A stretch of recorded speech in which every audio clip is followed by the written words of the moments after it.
प्रभु यीशु मसीह के नाम से सबको जय मसीह की। आज का वचन है यूहन्ना सुसमाचार की किताब उसका 19 अध्याय 34 वचन। परंतु सैनिकों में से एक ने बर्छे से उसका पंजर बेधा और उसमें से तुरंत लहू और पानी निकला। मेरे प्रियो, हम परमेश्वर प्रभु यीशु मसीह के लहू के विषय में मनन करने वाले हैं। परमेश्वर प्रभु यीशु मसीह के लहू जो है सामर्थ्य है। प्रभु यीशु मसीह का लहू जो है हर रोगों को चंगा करने का सामर्थ्य उसमें है, हर बीमारियों को दूर करने का सामर्थ्य उसमें है, हर अंधकार के शक्ति को नाश करने का, दूर करने का सामर्थ्य उस लहू में है। प्रभु यीशु मसीह का लहू जो है हमारे पापों के लिए प्रभु यीशु मसीह ने क्रूस पर बहाया। पापों को मिटाने के लिए एक पवित्र बलिदान की ज़रूरत है। लहू बहाए बिना पाप क्षमा नहीं होता। हमारे लिए परमेश्वर प्रभु यीशु मसीह क्रूस पर अपने पवित्र लहू को बहाया। लहू में जीवन है। एक इंसान के अंदर जीवन कहाँ रहता है? उसके लहू में ही रहता है। उस विषय को परमेश्वर के पवित्र बाइबल रिकॉर्ड करता है। प्रभु यीशु मसीह इस धरती में इंसान बनकर जिया। उनके जो प्राण जो है, उनके जीवन जो है उनके लहू में, वह जो लहू जो है उसमें सारे सामर्थ्य था। जितना प्रभु यीशु मसीह के अंदर सामर्थ्य है उतना ही प्रभु यीशु मसीह के लहू में सामर्थ्य है। मेरे प्रियो, यहाँ पर हम देखते हैं कि क्रूस पर परमेश्वर प्रभु यीशु मसीह लहू बहाया।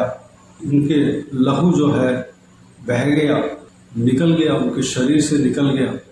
आज भी परमेश्वर प्रभु यीशु मसीह के लहू के विषय में हम कई सारे गाना गाते हैं। उनके लहू को हम जो है जय जयकार करते हैं, क्योंकि प्रभु यीशु मसीह के अंदर जितना सामर्थ्य है प्रभु यीशु मसीह के लहू में वह सामर्थ्य है। प्रभु यीशु मसीह के लहू को हम जय देना चाहिए। प्रभु यीशु मसीह के लहू की जय इस तरह की जब हम बोलेंगे तो हमारे खिलाफ की जो कुछ भी अंधकार की शक्ति है, किसी भी तरह के शैतान की शक्ति है, वह निकल जाता है, भाग जाता है। मेरे प्रियो, उनके लहू को हमें आदर करना अवश्य है। उनके लहू को हमें धन्यवाद देना अवश्य है, जय जयकार करना अवश्य है, उनके लहू को ऊपर उठाना अवश्य है। जब आप अपने घर में उनके लहू की जय इस तरह की बोलेंगे तो सारा समस्या जो है वही खत्म हो जाता है। उनके लहू के सामर्थ्य जो है सारा समस्या को खत्म कर देगा। उतना बड़ा सामर्थ्य उनके लहू में है।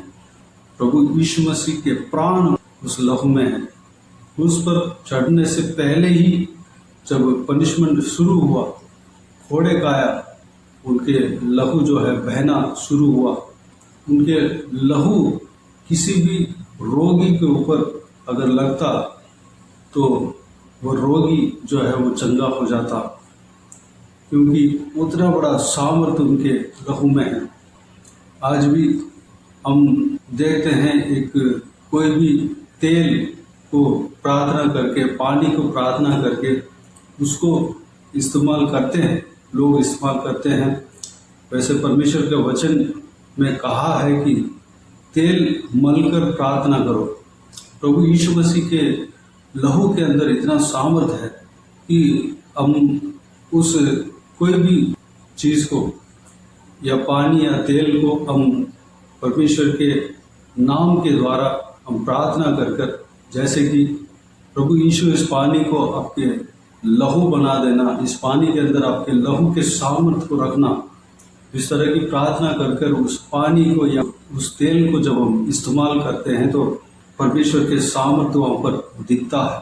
अगर किसी भी घर में अंधकार की शक्ति की वजह से बहुत सारी परेशानियां अगर हो तो परमेश्वर के लहू के सामर्थ्य जिस पानी के अंदर है, जो प्रार्थना के द्वारा परमेश्वर ने दिया है, और तेल, जो प्रार्थना किया हुआ तेल, जो परमेश्वर प्रभु यीशु मसीह के लहू के सामर्थ्य जो है प्रार्थना के द्वारा उसमें उतरा हो, उस तेल को अगर छिड़काएं या इस्तेमाल करें तो वहाँ पर सारा समस्या उस घर से दूर हो जाता है। मेरे प्रियो, इस तरह हम परमेश्वर के लहू के विषय में हम जानकर परमेश्वर के लहू को हम इस्तेमाल कर सकते हैं।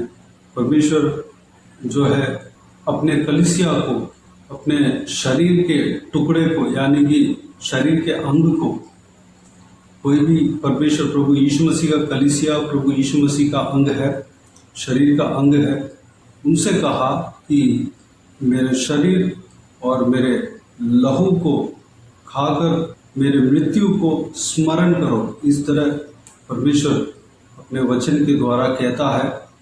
वैसे हर कलीसिया में ब्रेड और वाइन, यानी कि दाखरस, ग्रेप क्रश पीते हैं और ब्रेड खाते हैं, क्योंकि परमेश्वर के मांस जो है तोड़ा गया था, क्रूस पर तोड़ा गया था, उसको स्मरण करने के लिए, और परमेश्वर के लहू जो है, प्रभु यीशु मसीह के लहू क्रूस पर बहाया गया था, उसको स्मरण करने के लिए यह प्रभु भोज हर कलीसिया में किया जाता है।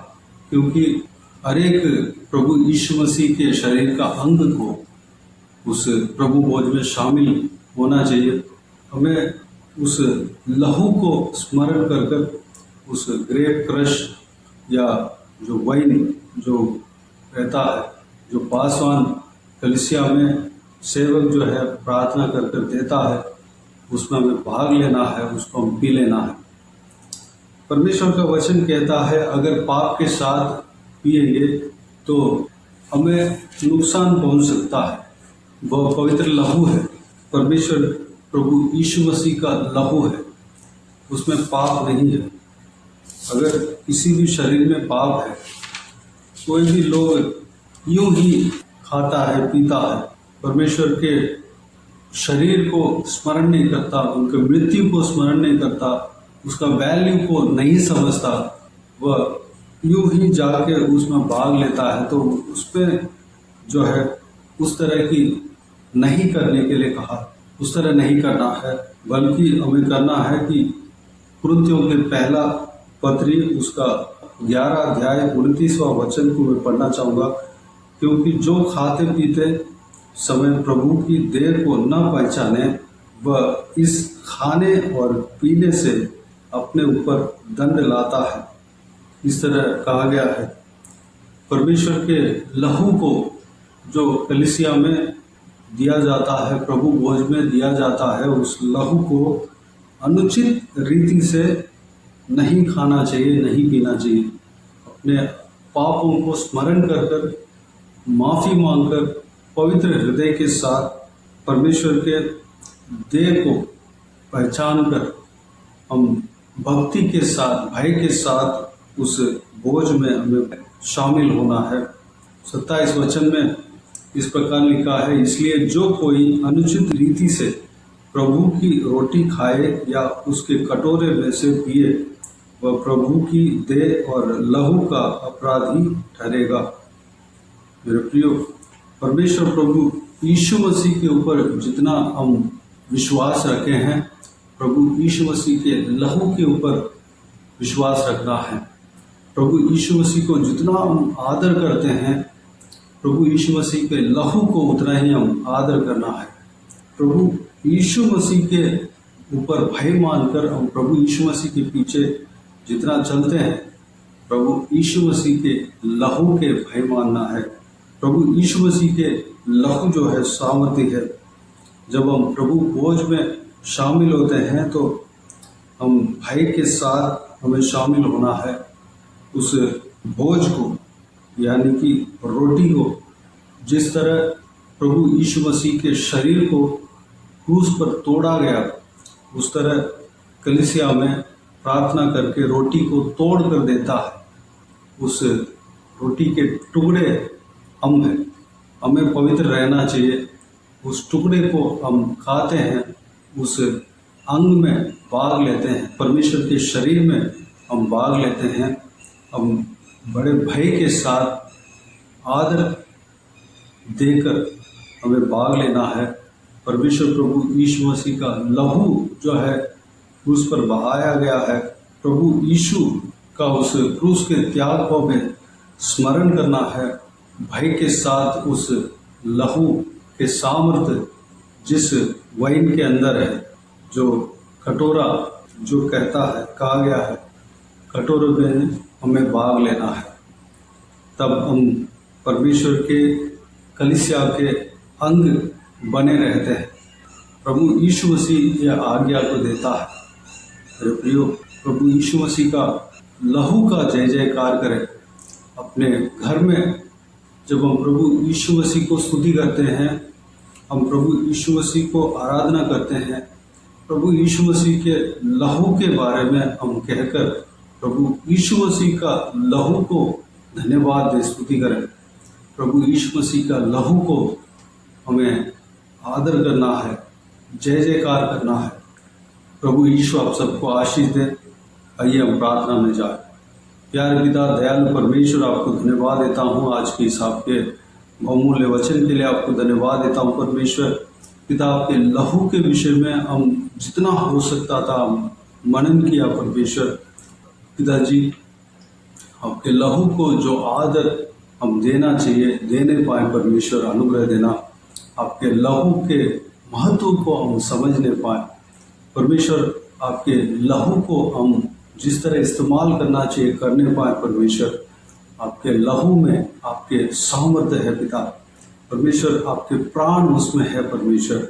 आज भी आपके लहू ताजे हैं परमेश्वर, आज भी आपके लहू नया है परमेश्वर पिताजी। हमारे घर में आपके लहू को छिड़काना परमेश्वर, जहाँ कहीं भी आपके लहू छिड़काया जाता है वहाँ पर सारा अंधकार की शक्तियाँ दूर हो जाता है परमेश्वर। सारा जो अंधियारे दूर हो जाता है परमेश्वर। वहाँ पे पवित्रता रहता है परमेश्वर। जहाँ भी पाप है, आपके लहू छिड़कने के द्वारा, आपके लहू उंडेला जाने के द्वारा पवित्र हो जाता है परमेश्वर। सारा पाप हट जाता है पिता। अगर हमारा हृदय में पाप है तो परमेश्वर आपके लहू को हमारा हृदय में उंडेलना पिता, सारा पाप धुल जाएगा परमेश्वर पिताजी। आपके लहू में बहुत सामर्थ है पिता। जितना आपके अंदर सामर्थ है, आपके लहू में भी सामर्थ है परमेश्वर। आपके लहू जिस रोगी को ऊपर लगता है और रोगी चंगा हो जाता है पिता, सारा रोग ठीक हो जाता है। आपके लहू एक बेहतर औषध है परमेश्वर, एक अच्छा मेडिसिन है परमेश्वर। धन्यवाद पिताजी। कोई भी पानी या तेल को हम प्रार्थना कर कर परमेश्वर हम उसको इस्तेमाल करते हैं तो परमेश्वर आपके लहू समझकर हम इस्तेमाल करते हैं तो परमेश्वर उसमें भी आपके लहू के सामर्थ्य काम करते हुए हम देख सकते हैं पिता। क्योंकि आपके लहू के सामर्थ्य को उस पानी में या तेल में आप उतारते हैं परमेश्वर पिता। तेल मलकर प्रार्थना करने के लिए आपके बहुमूल्य वचन कहता है पिता परमेश्वर, हम उस तरह भी इस्तेमाल करने पाए। और हालेलुया, जो कलीसिया में प्रभु भोज में परमेश्वर हम शामिल होते समय किस तरह शामिल होना है उस विषय को भी हमने देखा परमेश्वर। भय के साथ बड़े हालेलुया आपके शरीर को, आपके लहू को आदर देकर हम परमेश्वर हम भक्ति के साथ उस भोज में प्रवेश करने पाए परमेश्वर, भोज में शामिल होने पाए पिता। अनुग्रह देना परमेश्वर, क्योंकि पिता आपके शरीर के अंग हम बने हैं परमेश्वर पिता। आपके शरीर जिस तरह क्रूस पर तोड़ा गया परमेश्वर, उस तरह हालेलुया उसको स्मरण कर कर उस रोटी को तोड़ते हैं और उस रोटी का बाग हम बनते हैं परमेश्वर। उस रोटी को हम खाते हैं, उस रोटी का टुकड़े को हम खाते हैं परमेश्वर, ताकि सारे कलीसिया आपके शरीर के अंग बन सके, बने रह सके परमेश्वर।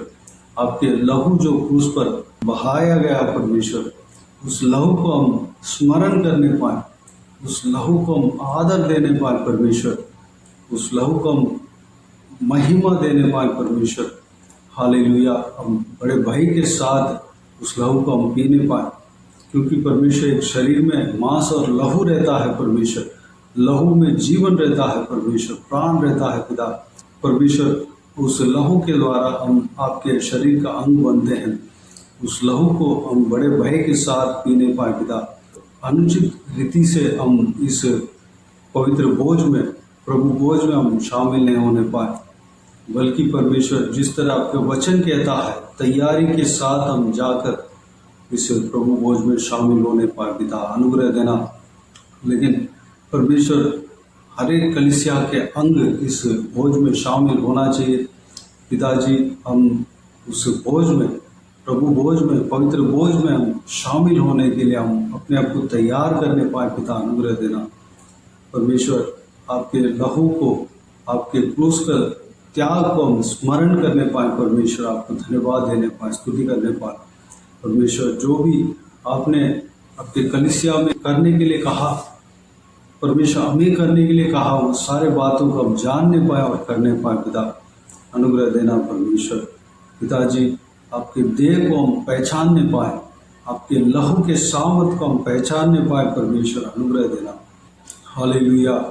ताकि हमारे ऊपर दंड ना आ सके परमेश्वर, दंड ना आ पाए परमेश्वर, अनुग्रह देना।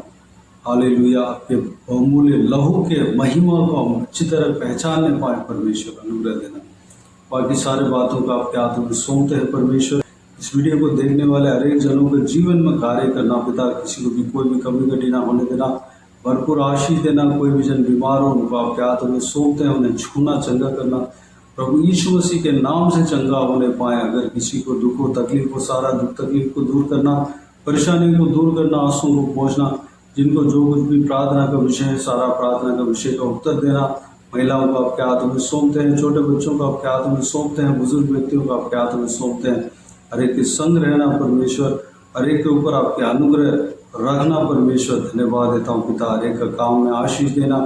जो भी इस वीडियो को देख रहे हैं सभी को और उनके परिवार को सुरक्षित रखना, बुराई से बचाना, दुष्ट मनुष्य से बचाना, दुष्ट लोगों से बचाना। हर एक का काम में, नौकरी में, पढ़ाई में, बिजनेस में, घर के काम में, जो भी काम कर रहा हो सारा कामों में सफलता देना, आगे बढ़ाना। तो यीशु मसीह के नाम से सारा दुआ प्रार्थना को मांगते और पा लेते हैं। सारा आदर, महिमा, जलाल आपको मिलते रहे। आमीन, आमीन। प्रभु यीशु मसीह के नाम से प्रभु यीशु मसीह का आशीष और अनुग्रह हम सभी के ऊपर बने रहे। आमीन, आमीन। मेरे प्रिय, इस चैनल को सब्सक्राइब करें और शेयर करें। अगर किसी को भी प्रार्थना का विषय हो तो डिस्क्रिप्शन में दिए हुए नंबर पर कॉल करके प्रार्थना करा सकते हैं। हम आपके लिए प्रार्थना करेंगे। आप अपने व्यक्तिगत प्रार्थना में हमारे लिए प्रार्थना कीजिए, इस सेवकाई के लिए, इस सेवकाई का उन्नति के लिए, इस सेवकाई में जुड़े हुए हर एक जन के लिए, हर एक आत्मिक उन्नति के लिए, तरक्की के लिए, आत्मिक आशीष के लिए, संसारिक आशीष के लिए, पारिवारिक आशीष के लिए प्रार्थना करें। प्रभु यीशु आप सबको आशीष दे। इस सेवकाई के द्वारा परमेश्वर आपके जीवन में कार्य किया हो वो भी हमें बता सकते हैं, ताकि हम सब मिलकर परमेश्वर को धन्यवाद दे सके, महिमा कर सके। प्रभु यीशु आप सबको आशीष दे। आमीन, आमीन।